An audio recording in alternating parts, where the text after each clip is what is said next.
Senator Denton spent the day touring several cities in south central Alabama. In Andalusia, he spent much of his time defending the Reagan administration's social programs. Right now, under President Reagan, we're spending twice as much on welfare as we are on defense.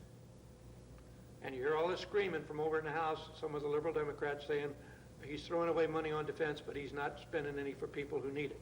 That's not true. It's a lie. Denton is critical of Congress for not backing presidents in the past in confrontations with the Soviet Union. He says that's hurt the U.S. economically. On balance, the United States is being ripped off by a number of nations. But they know they can get away with it because if it ever comes to the crunch, Congress is going to say no. But he says Congress should say yes to military aid in Central America, especially for the government in El Salvador. If we don't give them 10 or 20 or 30 million dollars now, or 100 million, we'll be spending 100 billion to protect our own borders, plus shedding American lives. That's the truth, and we got to look at the truth. Moscow to Havana to Managua is a solid steel line. I assure you that that's a fact. Cal Calloway, WSFA TV News, Andalusia. 1978 is necessary.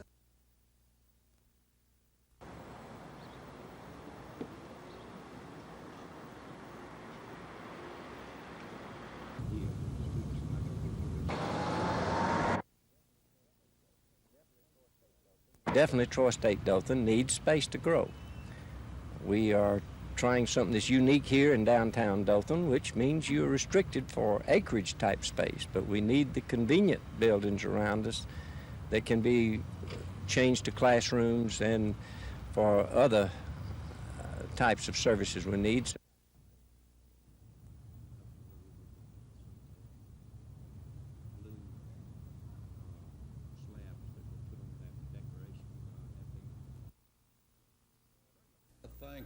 During the past year and a half, Governor Wallace has been involved by virtue of his office in hundreds of lawsuits, most of them routine cases handled by the Attorney General's office and don't directly involve the governor.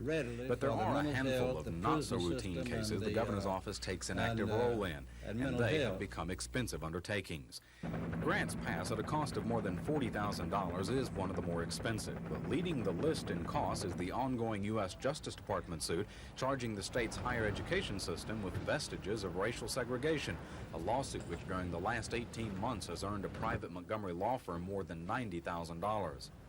The governor's office is also paying private lawyers to defend the governor in two other lawsuits filed by the Justice Department, more than $26,000 for legal work defending the prison reform efforts, and nearly $13,000 for reform efforts to the mental health system. Governor Wallace also chose to stay active in the prayer in public school case he inherited from Governor James, to the tune of nearly $10,000. The governor also chose to hire a private firm in handling some smaller cases he had an interest in, including lawsuits filed by former State Budget Officer Becky Wells and a lawsuit filed against the governor's appointment of brother-in-law Hubert Taylor to a judgeship. The governor's legislative interests have also been expensive. The governor paid a Montgomery attorney nearly $32,000 to draft a proposed new constitution, which failed. And he paid more than $15,000 to have a property tax bill proposed, only to have the legislature defeat that, too. In all, $255,396 and some loose change has been spent from the governor's contingency fund for legal work. That's more than half the money in that fund during the past 2 years, a fund originally set up to handle emergency spending needs. Chris Grimshaw, WSFA TV News. Let me take a look. Again, legitimately, we'll have a chance to compete for a conference championship and a national championship. Pat Dye expressed his thoughts about the upcoming season to members of the state and national media and to special friends of Auburn, which included Laker General Manager Jerry West and Baseball Hall of Famer Joe DiMaggio. The fourth-year Tiger coach is looking for improvement from the specialty teams, overall leadership on offense and defense, a reliable punt returner and quarterback, and depth on the defensive front. One thing about our football team defensively is that we do have more speed and quickness than we've had. We do have excellent strength, and they have indicated that they like to play. Of course, I think that for the first time, our offensive line, we've got a chance to be strong across there. We've got running backs and a situation offensively where we can have a strong personality. And when I mean a strong personality, I mean one that can do what we want to do when we want to do it, and you know we're doing it. Never before have the Tigers begun the season so early. Auburn's August 27th game with Miami in the Kickoff Classic is requiring special preparation. Tone and the atmosphere that I want to have is that we're going to go play Miami and settle an issue. And when that's settled, then we're going to start on the 1984 season. That issue was Miami's being awarded the national championship over Auburn. How will that affect the game? Heal some wounds and I'll open them a little wider. Via a special phone hookup, reporters were able to talk to Heisman Trophy candidate Bo Jackson, who Dye says will handle the ball more often this year. Bo told his coach he looked forward to reporting August 10th. Dye then reminded Bo of the 3-a-day practices that begin a week earlier and said he looked forward to seeing his star running back with the rest of the varsity August 4th. Dave Cody, WSFA TV Sports.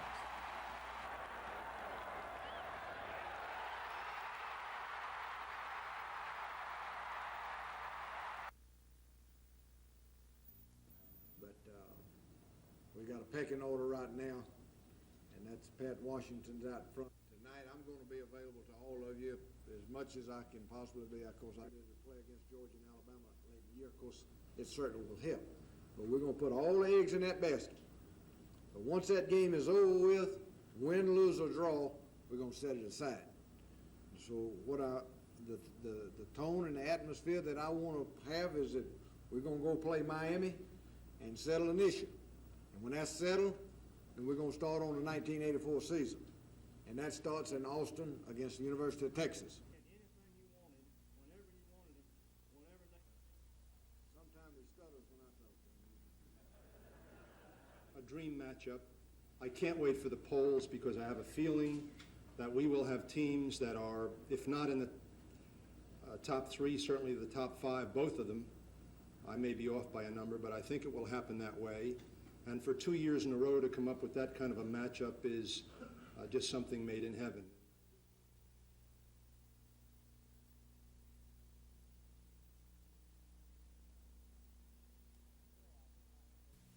Still, I do not believe it would be beneficial to ask at that time for a lease on Patterson Field. The mayor's correct. If I went to the city council to ask for a lease, I would not get it.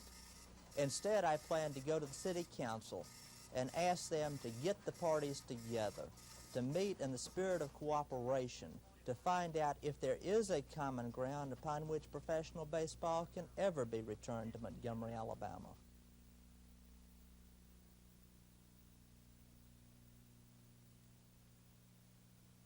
He's going to be your runner standing on the plate as Harper can't get there. Dawson walks home. It's a stand. Said you can play and not hurt it. That's a base hit down the line. Dawson hit it like a bullet. Last pitch. And that's it to deep left field. It is high and far and gone. Home run, Royster. Now watch him slide along, and it's a little wet out there because of the rain. You can see him kick up some water. Washington helping. And runners at first and second on a tremendous catch by Royster. And you know, he realizes that Claudell's coming in the other direction.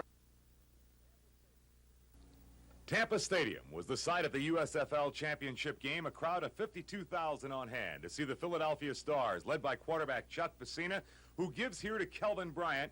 Bryant with a big night, 115 yards rushing on the game. Here it took 3 Arizona players to bring him down, and then just a few plays later, it was Brian Thomas out of the backfield, giving Philadelphia a 7-0 lead, this on a 4-yard touchdown run. Still in the first quarter on the next possession, Chuck Facina, quarterback, although he bobbled the snap, keeps the ball himself. He takes it in for a 1-yard touchdown. It was 13-0 Philadelphia. Then Chuck Facina to Ken Dusick. On the only mistake made on the night, Dusick fumbles the ball. However, although recovered by Luther Bradley of Arizona, the Wranglers could not score. In the fourth quarter, Philadelphia leading 13-3. Their quarterback, Greg Landry, he is hit from the blind side by Don Fielder, and Philadelphia would recover on the 11-yard line. Then just a few plays later, once again, Facina on the give to Kelvin Bryant. Bryant up the middle for the touchdown. As the Philadelphia Stars go on to down the Arizona Wranglers 23-3, George Allen suffers defeat again in a championship game while Philadelphia celebrates. I'm George Michael for NBC News. For the next 7 weeks, these police officers will be in training. They come from different departments in the Wiregrass. They've all been on the job less than 9 months. Their goal to become certified by the Alabama Peace Officers Association. Once a year, officials with the Southwest Alabama Police Academy come here to the Troy State Dothan campus. They teach how to be a good police officer and how to survive. I think you will learn a lot about how police officers get killed, and you'll also learn a lot about how you can react in different situations. Van Davis is director of the academy. He says the training is not what you might imagine. It's quite different from T.J. Hooker and a few programs such as that. Much of that training is in the classroom. Davis says academics are stressed in a field that's always changing. A person that went through, say, 1978, 79 would not even recognize the program that it is now. We have to consider judge rulings, Supreme Court rulings, things of this nature. You have to stay abreast of everything that's going on. The course costs $150 per officer. Davis says that's cheap considering the benefits. The results of this type of training is you'll have an officer that's out there that can perform proficiently the jobs that your city and counties will expect of them. Cal Calloway, WSFA TV News, Dothan. And then Troy took over this building, making. So we are thinking about the possibility of subpoenaing those same records from Mr. Ruckles' house in Washington and having a hearing in federal court in Washington on whether or not the Environmental Protection Agency can cloak vital records to a grand jury in a criminal investigation, where they can cloak those things under trade secrets and confidential business information. I think it's outrageous that the United States Environmental Protection Agency is doing this. Of course, this is just another shabby example of the poor record that they have of enforcing our environmental laws.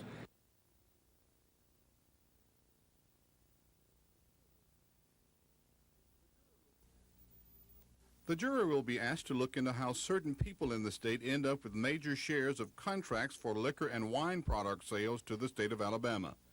The DA's office has been investigating the matter for about a year.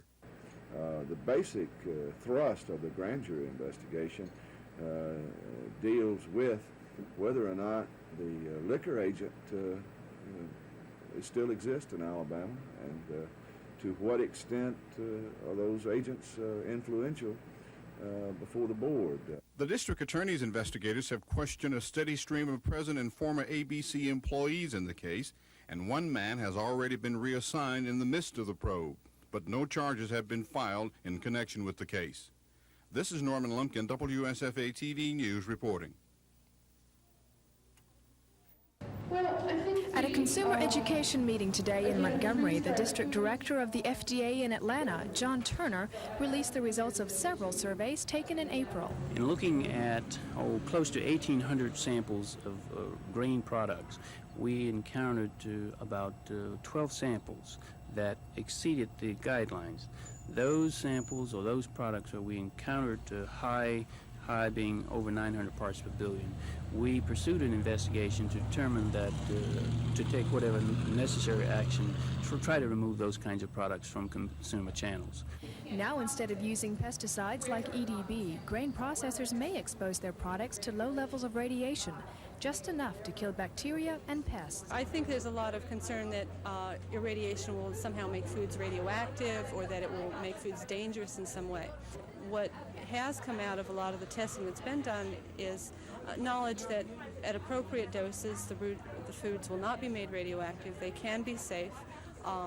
The chemical changes in the foods do not change them significantly from foods that have not been irradiated. What the FDA is concerned about now is controlling the levels of radiation used on foods, and they're trying to decide whether to label products which have been treated with radiation. Hummel says that currently the process of irradiation is not being used commercially. Terry Stanton, WSFA TV News.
Bruce Dyson, I'm sure most of you know who I am.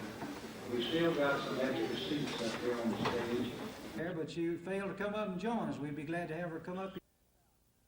As the city expands out now, we're going to be able to keep those customers. Now, we're going to have to give up some of the customers that's in those towns today if the city wants to buy them. But no more and forever will we have to give those up. And this is going to have something to do with helping keep your cost of electricity never experiencing again in the history of this cooperative the increase that you've had from 2 cents to 7 cents in the past 10 years. This meeting.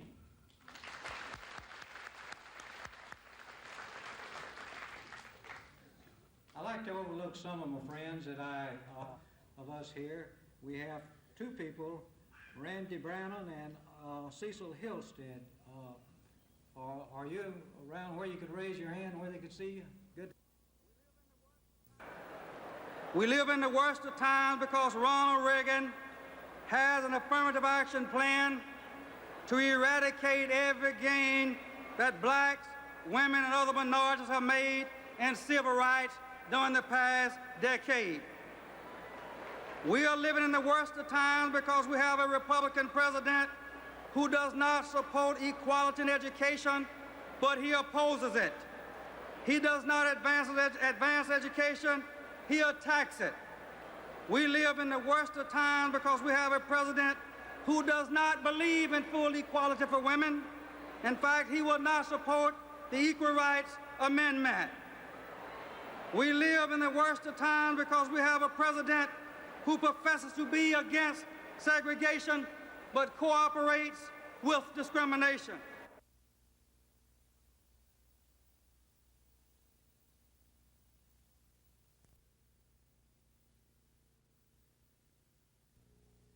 Meet Touch and Go, the newest gadget from the world of electronics, to your local hotel lobby.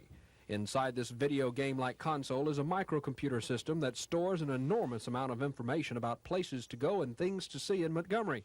And all it takes to retrieve the information is a touch of the screen. The object is to give them information on local merchants and places of interest, such as the zoo and state capitol information, places to go, things to do, shopping, all kinds of information that they may need and want. Touch and Go is a user-friendly computer. This means you don't have to know complicated computer languages. All you do is answer a series of questions by pressing the appropriate spot on a touch-sensitive screen. Once you find the information you want, it can be printed out so you can take it with you. The system is paid for by businesses that advertise their wares on the screen. And what do hotel operators think of the system? Well, it gives a lot of information to the people that are staying in the hotel. Of course, you can select some of the different sites, information about the city itself, restaurants, that type of thing. The customers have really enjoyed it. System operators say it's only a matter of time before Touch and Go moves from the hotel lobby to banks, real estate offices, and office buildings. Dennis Latham, WSFA TV News.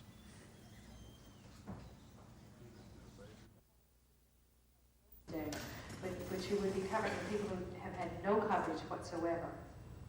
None. All states are going to the county's funding part of Medicaid. So for us right now. Your list of people who are covered and not covered in Alabama, just in hospitals, 54%. A personal subjective opinion would be, because hospitals have never ever been audited and had their costs looked at until the last 2 years, that if everyone were allowed to negotiate rates and to work with costs like they're doing in some other states, that your total hospital cost and charges would go down considerably in Alabama. Even though Governor Wallace is out of the country, he's not out of control. His staff is communicating with him every other day, even if there are no issues at hand. It's just a matter of establishing a communications pattern. But since he is out of the country, the day-to-day decisions that are handled by Governor Wallace, Executive Assistant Elvin Stanton, or Press Secretary Billy Joe Camp, have been delegated to Legal Advisor Ken Wallace and Finance Director Henry Stegall, and they're collaborating their fiscal and administrative expertise to handle whatever the need might be. If it is a decision that requires the governor's personal attention, Stegall and Wallace first decide if it's something that can wait the 2 weeks until Governor Wallace returns. If not, they try for the routine every other day call, but if it's more of an emergency than that, they can get in touch with him virtually at any time. The governor's trip is only 3 weeks long, and that's less than the 20 days absence it takes to enact a law which takes authority away from the governor and gives it to the lieutenant governor. But if something should happen to Governor Wallace while he's in Europe, that authority would automatically go to Lieutenant Governor Bill Baxley, even though he is right now in San Francisco at the Democratic Convention. Chris Grimshaw, WSFA TV News. On numerous occasions. Councilman Chambers, I know of your interest. I do not know if that was paid by the Stowers group. I assume it was because I asked you to allow us the opportunity to work together with representatives of amateur baseball to make Montgomery the baseball capital of the South. That's generated from pro baseball is such a... But the purpose of it was to provide the wholesome recreation for our kids, let them know they had a place that they could depend on and count on and schedule their games and their tournaments to make sure they did it.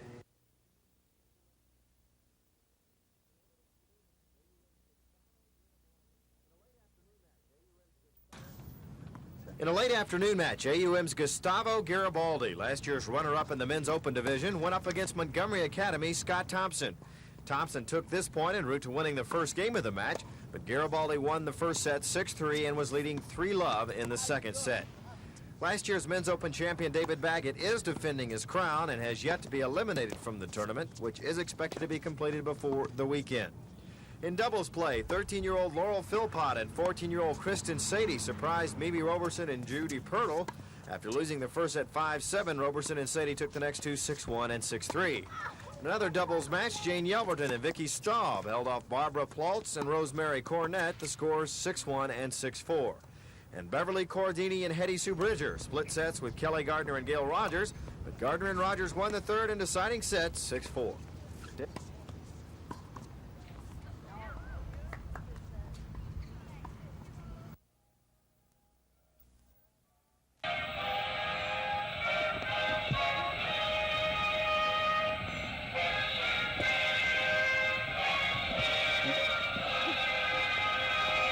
Seth Johnson Park might as well be Candlestick Park on game days. Oh, there are some very obvious differences off the playing field. A hot dog and a soft drink won't cost you a week's salary here. The fans are mostly moms and dads, but just as vocal as big league fans. But the real similarities are on the field. The All-Star game, it's one of a kind. A few Hall of Famers, some future Hall of Famers. Sandberg with 15 stolen bases. There's a chance that he'll be running in this situation. Ripken at short, Brett at third. Sandberg away to his lead, 3-2 the count. This will be an adventure. Ozzie Smith in range, and Smith can't come up with it. Good with 133 strikeouts and 111 innings this season.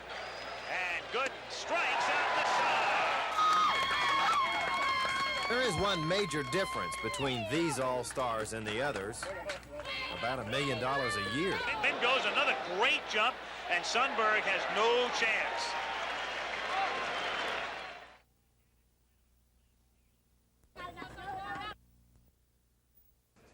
It's a switch hitter. Drives a ball a left. Harper got it on a great catch. The run will score, but what a catch by... One run is in. Rose will be sent, and he will be out by 30 feet. Side to right. Sharply hit. Great stop by Tim Wallach. Let's see if he can throw him out. He does. But Wallach takes a double away with a super stop. Now watch the great arm he employs from his knees. Got him easily.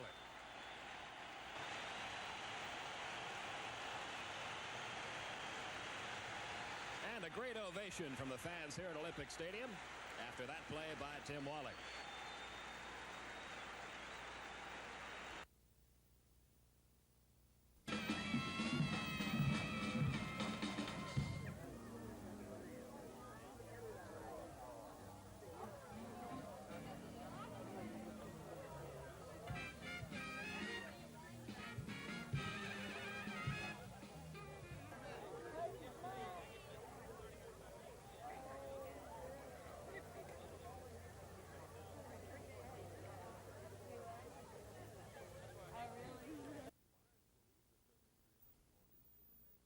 Byers will lead the 7,300 lawyers for the next year and says attorneys should take a long look at themselves in an effort to correct several things that the public perceives about them. Byers said the main thrust of the bar is the pursuit of excellence. I feel that we need to take a look at ourselves and get a better self-image so that the public will see us in the proper image or perspective, which I think is the protectors of our legal system and really of our rights to a government by law rather than government by man. We've got some new projects that go toward this goal. One of them is, well, all of them relate to taking a look at ourselves. One of them is a peer review task force to see whether we should establish peer review of practicing lawyers. Another one is a task force to consider judicial evaluation of lawyers. You know, we've had criticism from as high as the Chief Justice of the Supreme Court saying that trial lawyers, or 50% of them, are incompetent. I don't agree with his figure, but we're going to have the judiciary participate and maybe take a look at us and see if we are incompetent, then report us to our Bar Association and something will be done about it. Bar President Byers says among the other self-improvement projects planned by the group is an internship or apprenticeship period for young lawyers before they are admitted to the bar. This is Norman Lumpkin, WSFA TV News reporting.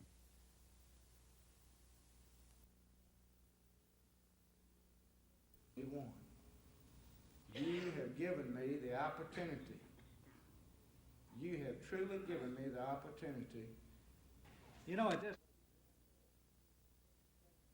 what it's doing is taking a career repeat offender off the street and it's putting him behind bars and we're locking him up. And we're keeping him there because we're protecting you and me and our children, and we're showing that individual that we're not going to play games with these guys who get out here and think that they can do whatever they want to and go in and out, check in and out like a motel. And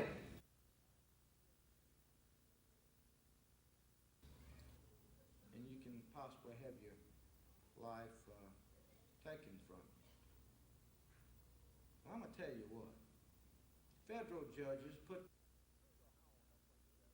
looking into it. Senator Howell Heflin says he decided to come to Alabama this week rather than go to San Francisco for the Democratic National Convention. And it's local issues that he's talking about in Houston County. On agriculture, Heflin is pushing for a continuation of the price support program for peanuts. The peanut program's worked well. It ain't costing the government any money.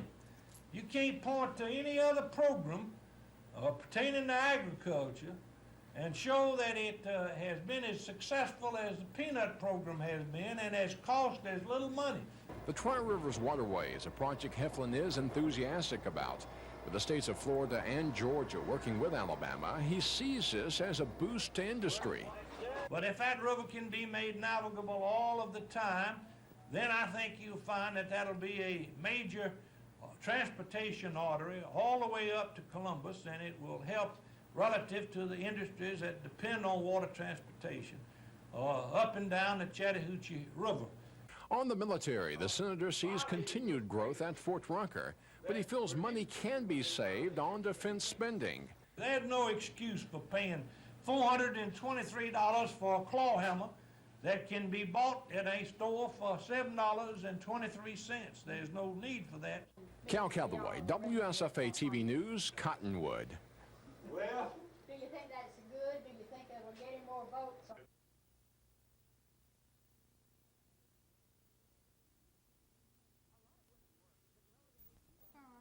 A lot of women work, but relatively few of them are in management positions. This situation is gradually changing, but the experts say the woman's own attitudes and behaviors make all the difference. I think the most important skill, and I'm starting with women taking responsibility, is the ability to be assertive. And I distinguish that from aggressiveness, and that's what we're trying to discover in the group today. Not violating the rights of others or being seen as a person who hurts others at the expense of others to get what you want. But assertiveness really is just honest communication. Many of the women taking part in the seminar conducted by Fields are already in management positions, but they say there are special problems facing women at the top of the workforce. Women tend to perceive women managers as being friends versus bosses, and sometimes you have to make that distinction and be both and that's very difficult for me to do. Maybe we're wasting a lot of our own talents, or wasting a lot of things that we're actually getting paid for in our professions to do that we're not doing just because, you know, we don't want to appear assertive or aggressive and change. The people conducting this seminar say by identifying the challenges, pitfalls, and opportunities of working life, women can take charge and develop a style of behavior that will allow them to be happy and successful at work. Lynn Sampson, WSFA TV News. Typically, when we lie,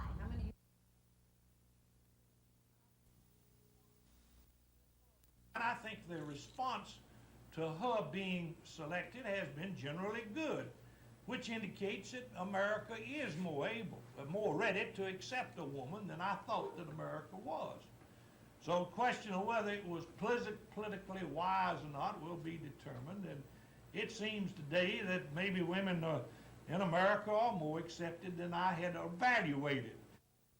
Some taping on some farm programs, and then we, of course, we'll go up to Ashford, and then I've got to meet with some people in Dothan, and then I'll... Ladies and gentlemen, Victor Lynn. Excuse me. Became popular as early as 1576 through Queen Elizabeth.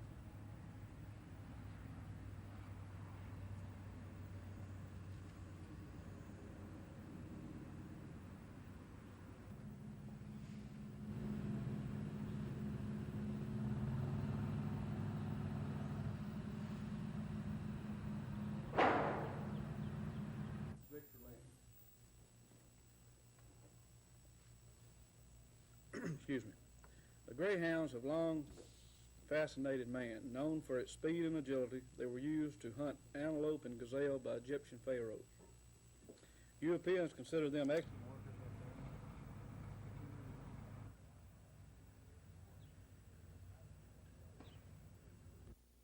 Took approximately 8 weeks to dispose of the 2 lawsuits or get to a point where we could start construction. Construction began in January of '84. And had we not had the 2 lawsuits, we would have been open in July of '84.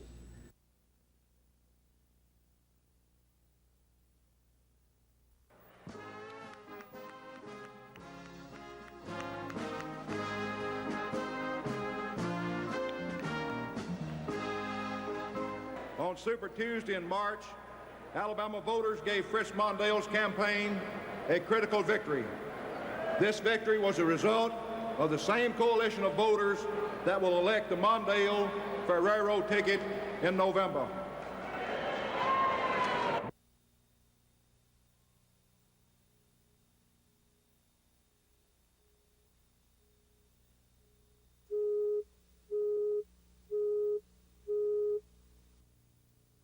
For many years, prior to that, Alabamians elected women public officials.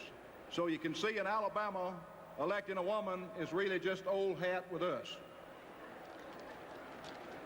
In Alabama, right in the heart of the South, we will lead the states in November with a Mondale-Ferrero victory.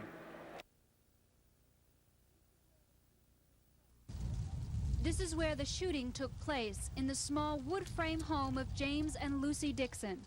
Tuskegee police say they got a call for help from the Dixons' friend Anderson Manley. But by the time the police got there, the Dixons and Manley were dead.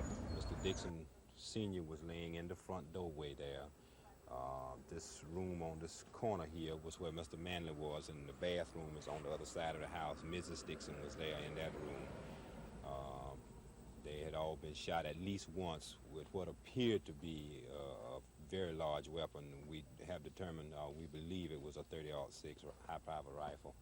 Tuskegee police found and arrested James Dixon Jr. at his house, across the street from his parents' home. Chief Walker says the young Dixon didn't resist arrest. The chief of police knew James Sr. because he was a city fireman. He's the kind of guy that if he was eating and you were hungry, he'd give you his meal. The Dixons' 2 other children, a son and daughter, are at the house in mourning, while James Dixon Jr. remains at the Macon County Jail. Susan Silvernail, WSFA TV News, Tuskegee.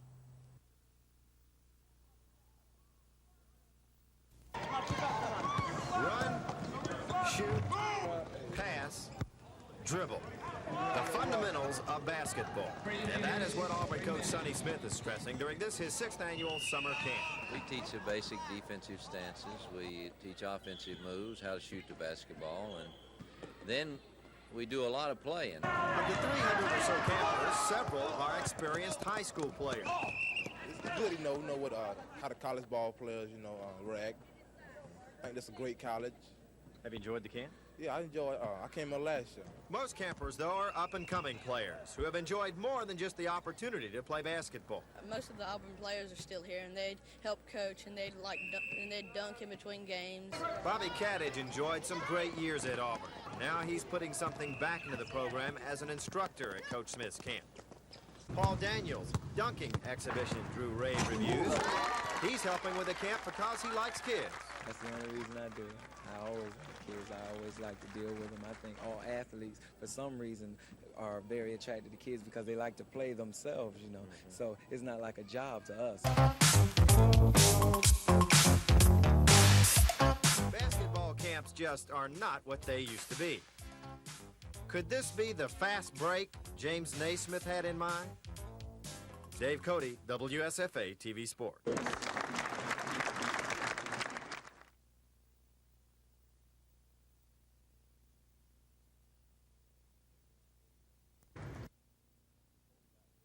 And all it's a whole lot big, just like you can probably put 2 or 3 at our stadiums in Jordan Hare Stadium, You looking forward to playing there? Yeah, I'm really looking forward to it. So it gives you an opportunity to showcase your talents and show some people that you can play with a view toward a scholarship, huh? Yes, that's what I'm looking forward to, a scholarship, because, Torrance State wants me to walk on, but I'll take a scholarship. Yeah, I like Auburn. You do? Well, yes. It'd be nice to play at Jordan Hare, wouldn't it? Yeah, it's been pretty nice. I ain't never been up there and like to see the campus. All I've been heard about it, like to see how it looks. Do you think many people are going to be there from Sweetwater to see you guys play? A lot of people been talking about it, so I'm sure a lot of them come down and watch us. Over the state, but with the kind of interest that's been shown, we hope to make this all full support. It's important to compete with these people from Tuscaloosa quite often here in Auburn. Carlton Jenkins from Phoenix allowed us to host the all. This is a 3A and 4A. We're not going to discriminate between the classes. So they can't go back to Alabama and say that I'm too. It's very important to me. I think he's giving me a chance to get some people to look at me, see if I can go play college ball. What do you like to do best? Run the wishbone. Run the wishbone option, play, and quick passes. It's kind of a fun week, but it's a hard week. They get you up so early and everything, and I don't know. I guess I got selected because I've been around so long. I probably got more years in this district than any other coach. Montgomery, and so we expect for this to be disseminated throughout the whole. We do eat quite a few steaks over here, but we'll serve him beans and whatever after the game. Well, Coach McKinney, now if you're going to score 35 points, I guess we'll just have to score 40. But I promise you, we're going to run the wishbone, and we're going to run it right down your throat, and we got the people to do it, and we're going to win the football game. And it is July 27th. Yeah.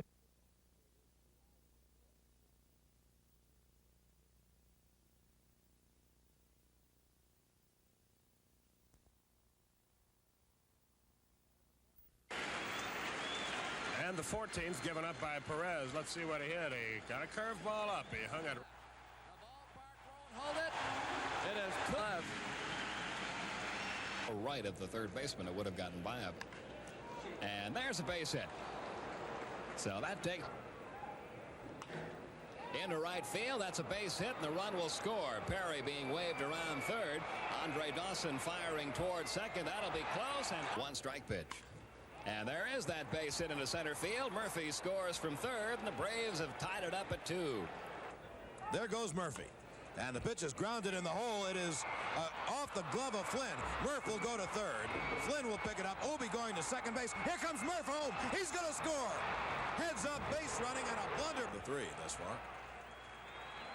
Strike 3 is called. He buzzed a fastball that hit the inside corner. So they're a 2-way. Bedrock's third strikeout. Bedrosian pitching here, just not wasting anything. going right after the hitter. Caught the inside corner.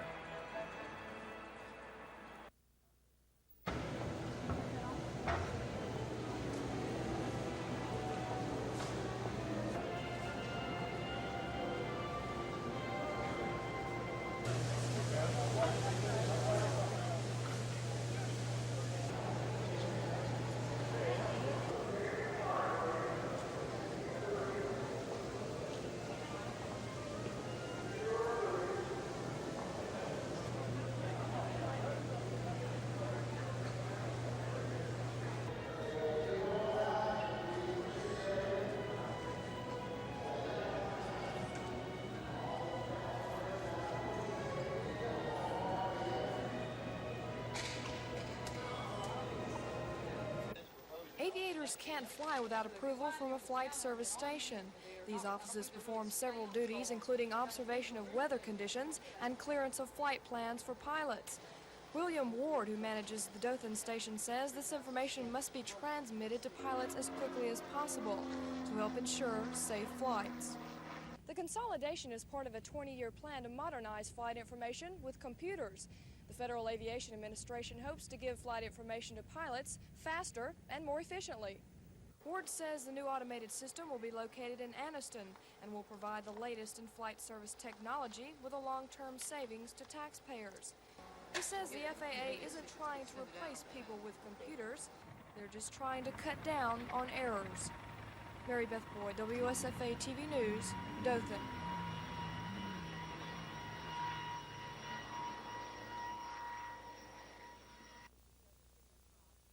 U.S. District Judge Truman Hobbs says the September 4th primary is so close it would be difficult to alter the districts before the elections. But the judge agrees with Montgomery attorney Donald Watkins, who filed suit challenging the districts as being discriminatory and based on outdated population figures. In his order, Judge Hobbs said the existing school board districts cannot continue to be used after the 1984 elections. The existing state school board is made up of 8 members elected from districts that coincide with old congressional districts drawn before the 1980 census. Watkins had asked Judge Hobbs to approve a proposal that could lead to the election of a black to the all-white board. Judge Hobbs, though, said all the board members must stand for election no later than the 1986 general election. And he said he is giving the legislature one last chance to realign the school board districts. Judge Hobbs set a November 1985 deadline for the legislature to submit a new redistricting plan that has been cleared under the Voting Rights Act. Charles Cootie represents the State Board of Education. The legislature this last session set up a committee to study all facets of the State Board of Education, and I would hope that that committee will look at and deal with this issue, and we will be working with that committee and providing them information. And the legislature is properly the body to reapportion the state board, and we hope very much that they will be able to do that this next session. Donald Watkins is a delegate to the Democratic National Convention, and his attorney cannot be reached for comment. Neither Watkins nor the school board has said whether an appeal of today's order is planned. Lynn Sampson, WSFA TV News. So congratulations to them. Elizabeth Gordon, 65 yesterday. Vanessa Jarrett.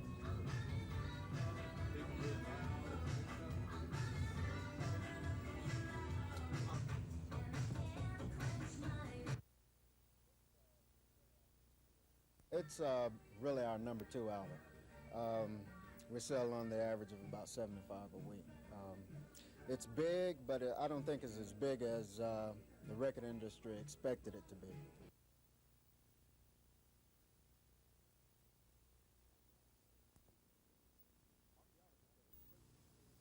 Archaeologists have been scraping and digging around Fort Toulouse off and on for quite a long time now. They've been slowly recapturing the frontier fort in bits and pieces of pottery, beads, and other artifacts left behind by the Indians and French.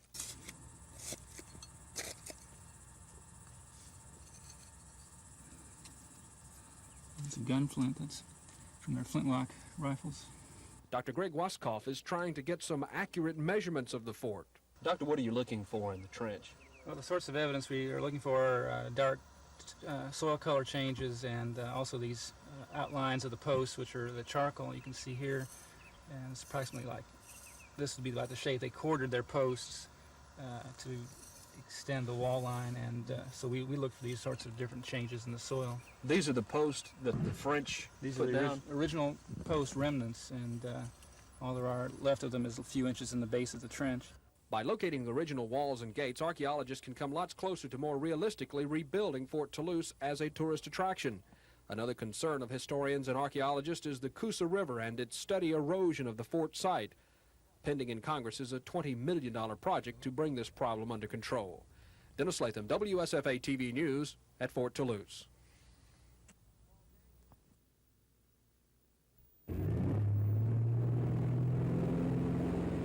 Sammy Duvall has held the men's overall world title since 1981. His specialty is jumping, but the Orlando, Florida skier must also excel in tricks and slalom, as he did last weekend in winning the Masters overall title. Duvall has been a professional for 6 years, but at age 21, he has plenty of skiing ahead of him, and the International Ski Tour, with its $125,000 cash purse, could not have come at a better time. It's a very strong foundation. In the past, we've built foundations in pro tours, and they've been crumbled. This foundation is a strong one. I think it's going to last, and it's a great start for pro skiing itself. Bob LaPointe is a legend in the sport of water skiing. The 28-year-old slalom specialist from Sacramento, California, held the world record in his event until brother Chris broke it last year. I'm back chasing his record and see if I can't get it back. They say it's an advantage to be tall for one thing and have the extra reach. So I'm one of the taller skiers, being over 6 foot and being fairly large, I weigh about 200 pounds, and that when you need that extra little strength, you can just kind of lean back and grunt and make up a lot. But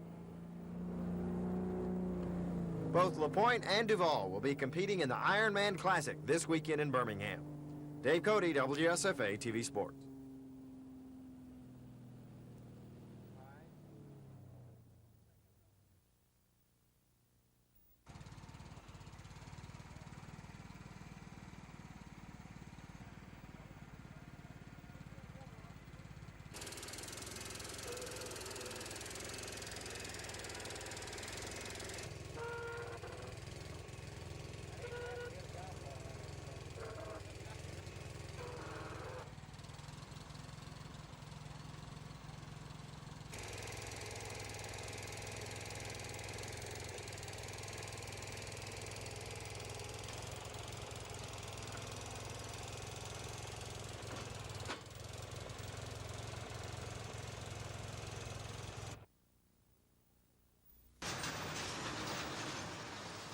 There are almost 500,000 new tires in this warehouse. Another 26,000 or so are being made every day at this Uniroyal plant in Opelika.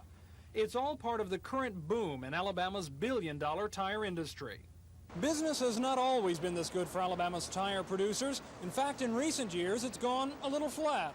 We predict that we'll have to learn more in the next 5 years about automobiles than has been learned in the last 25 years. Bill Hardwick is president of the Alabama Tire Dealers and Retreaders Association. He says the economy has been to blame as much as anything else for bad business. But the 10,000 people who work for Alabama's tire makers are also facing changes in the industry, changes that make for an uncertain future. Cars are going to be lighter. They will have smaller tires on it. Your tires will run much longer than they ever have before. You'll have tires that will get 50,000 mile easy. The spares will disappear. All this may seem like bad news, but it's not necessarily that way. Tire production in Alabama is up 2% from last year. Not much, but business is doing better. And while imports, price cuts, and longer-lasting tires are all taking a toll on the tire market, the tire makers in general are optimistic. Still, while individual firms may do well, the industry overall is changing quickly. And with Alabama turning out 18% of all the tires made in this country, those changes will be felt here more than anywhere else. Tom Foreman, WSFA TV News in Opelika.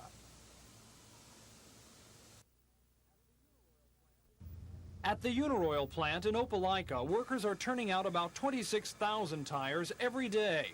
The company keeps almost 500,000 tires in stock, all part of the current boom in Alabama's billion-dollar tire industry. Business has not always been this good for Alabama's tire producers. In fact, in recent years, it's gone a little flat. The economy is blamed for many of the tire makers' problems, But the president of the Alabama Tire Dealers and Retreaders Association, Bill Hardwick, says changes in the industry are also taking a toll. The tire industry is on a no-profit prediction for 1984 and 1985. So while tire production is up 2% from last year, that does not mean the industry is out of the woods. We like to laugh in the tire business and say we don't have but one problem, and that's to learn how to sell half as much at half the price and half the gross with a double expense and still make a profit. So we've isolated it to one problem, and that's it. Still, Alabama's tire makers are optimistic that they can roll right through the quick changes hitting their industry and at the same time maintain their position as the nation's top tire producers. Tom Foreman, WSFA TV News in Opelika.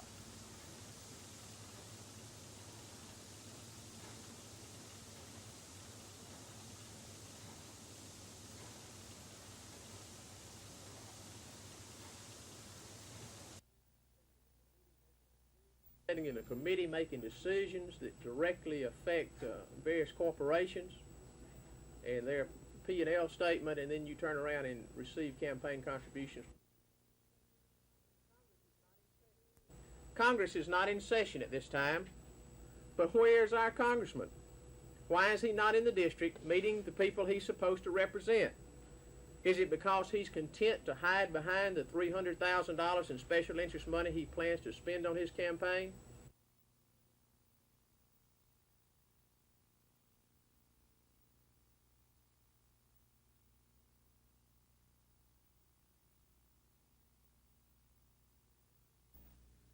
St. Andrews, Scotland, the setting for the 113th British Open. And a man from Australia who has been hot on the PGA Tour in 1984 would be among the leaders. That's Greg Norman on the 18th with a tremendous approach shot. That gives Greg Norman an opportunity to take the lead in the Open, but he misses it when his putt falls just a little bit short on 18. Peter Jacobsen also with an excellent chance to take the lead, but here, again on 18, he leaves it about 6 inches short. The shot of the day came from Andy Bean. This is on 11, over the hill and into the cup. Andy Bean, a most grateful golfer at the British Open.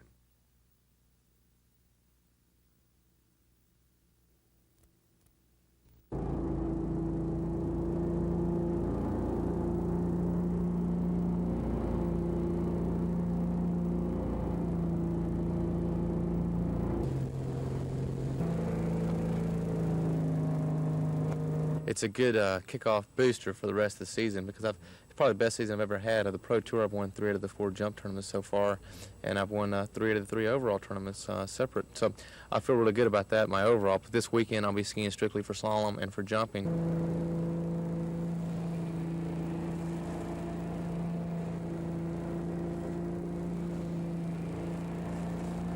I think the future is the key here. You know, this is something that's been needed for a long, long time, and now it's here, and they're doing a really, really good job with it. And I won't be able to benefit from it as much as the younger skiers probably, but I'm just happy to be a part of it and see the thing get off the ground because it's something that's been needed.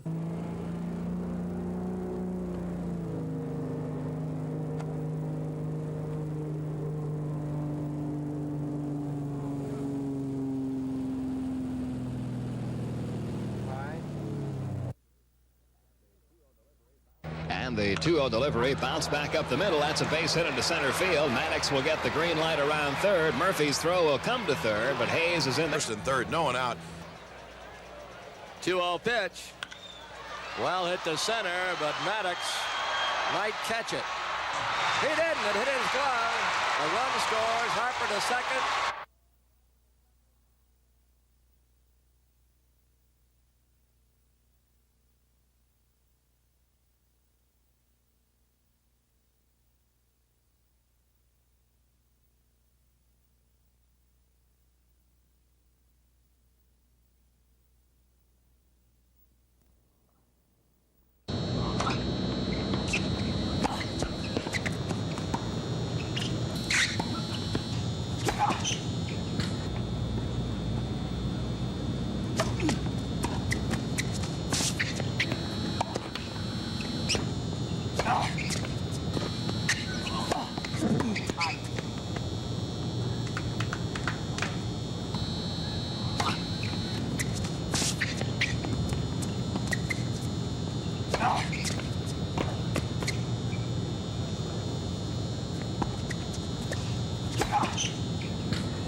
under which we serve is the emblem of our units, our power. Turnips by the Britishers.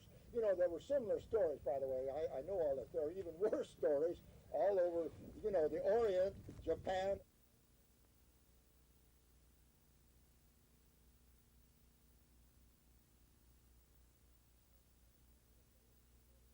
In the camp, if one could get in there, might be able to get the window down, might be able to get the grill off, might be able to get the door open and get out if he can do it all within about 15 seconds from leaving the camp, because there's only one stretch of woods heading south. The rest is toward the whole town of Saigon.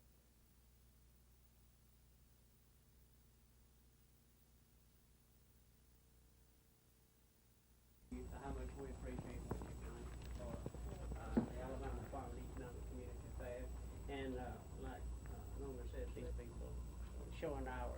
That's right. They drive. Y'all are really gone above and beyond. I mean, that's just pure New York. And I said, no, come in a little closer, and Ned, if you'll be presenting with you. You look at me, gentlemen.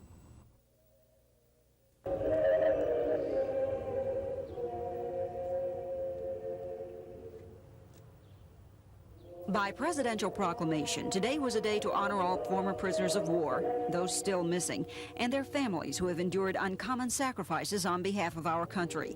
These former servicemen were captured at various times and places, but they share a strong sense of patriotism, a feeling expressed by today's guest speaker, retired Colonel Jerry Sage. And now there are forces at work in this country that are tearing it down. So my third reason for being in this organization and other fine ones is to keep this wonderful country of ours strong, that will permit us to stand up or sit up and speak freely what we feel in our heart.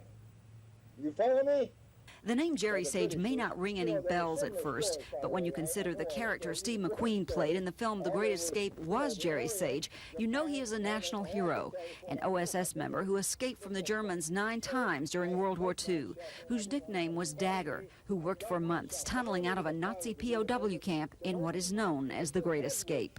Either in the foxhole or when we were blowing up stuff in the OSS behind the lines, or being shot down in an airplane, or whatever little misfortune we were having, I never ran into an atheist. Colonel Sage gave some advice today, advice he lives by. Don't hesitate to speak out about such important subjects as God and country. Lynn Sampson, WSFA TV News.